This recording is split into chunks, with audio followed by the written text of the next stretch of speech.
been the president today, but I forgot that he's even this spokesperson. Yeah.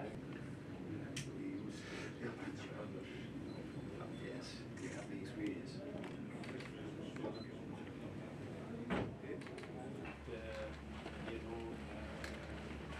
You'd say that these vibrations using nuclear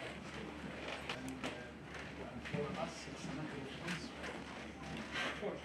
And it's violate NPT and so this issue of polarization is affecting مراحل تبادلا للسفراء بين البلدين، استعادة كاملة للعلاقة. إلى أي مدى يمكن أن يصل هذا التقارب؟ يعني هل معمول و خوب خودش ادامه خواهد داد.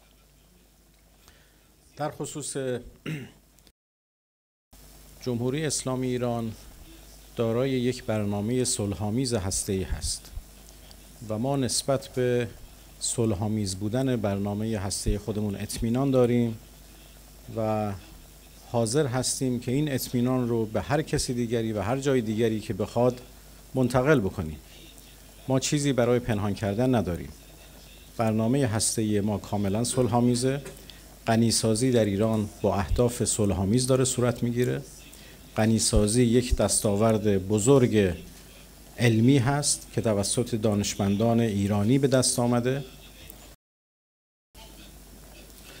در حال حاضر اگر هدف از مذاکرات این باشد که اطمینان حاصل بشود که جمهوری اسلامی ایران هرگز سراغ سلاح هسته‌ای نخواهد رفت، به نظر من یک توافق کاملا دستیافتنی است. ولی اگر اهداف غیر معقول و غیر واقعی وجود داشته باشه، اگر هدف محروم کردن ایران از فعالیت‌های صلح‌آمیز باشه، ما به هیچ وجه توافقی رو نخواهیم داشت.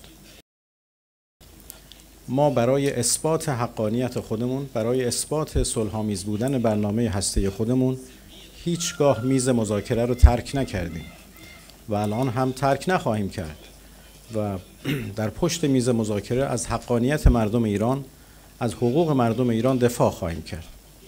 و البته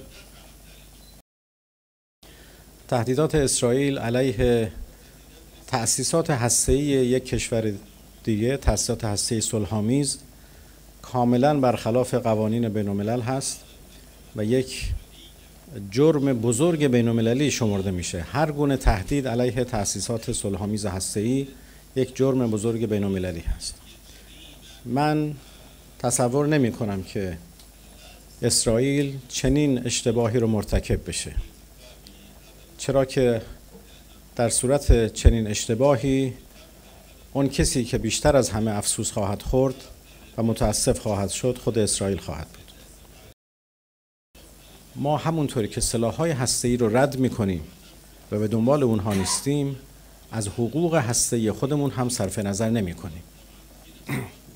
بنابراین هیچ یک از فعالیت‌های هسته‌ای صلح‌آمیز ایران تعطیل شدنی نیست. از جمله غنیسازی هرگز تعطیل نخواهد شد.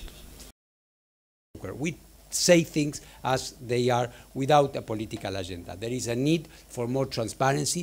This is very, very clear in Iran, and nothing will bring us to this confidence as full explanations of a number of activities. And I think everybody is in agreement with that.